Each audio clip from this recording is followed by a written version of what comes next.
حکمت خدا ہے کہ خدا نے اپنی ولایت میں لایا، پھر رسول کی ولایت میں لایا، پھر علی ابن ابی طالب کی ولایت میں لایا.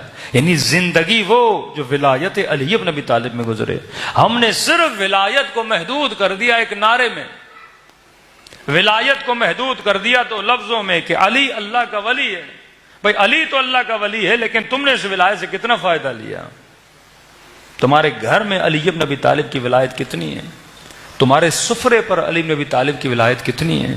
تمہارے بچے کی تربیت میں علی ابن ابی طالب کی ولایت کتنی ہے؟ تم جب شادی کرتے ہو وہاں علی ابن طالب کی ولایت کتنی ہوتی ہے؟ تمہاری خوشیوں میں علی ابن طالب کی ولایت کتنی ہے؟ ولایت کا مطلب حکومت، حکومت کا مطلب یہ کہ یہ جسم تو تمہارا ہے پر کس کی حکومت میں چلے گا؟ علی کی حکومت میں چلے گا. آنکھیں تو تیری ہیں پر تیری مرضی سے نہ دیکھیں، وہاں دیکھیں جہاں علی پسند کرے.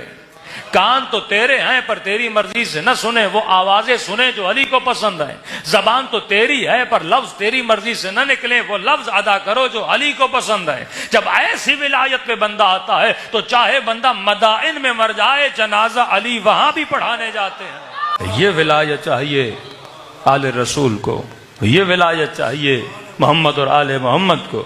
ورنہ ایسے کئی ساتھی تھے جو رسول اور علی کے ساتھ تھے لیکن ولایت میں چلنے والے بہت کم تھے، جو زندگی اپنی مرضی سے نہ گزاریں، اہل بیت رسول کی مرضی سے گزاریں.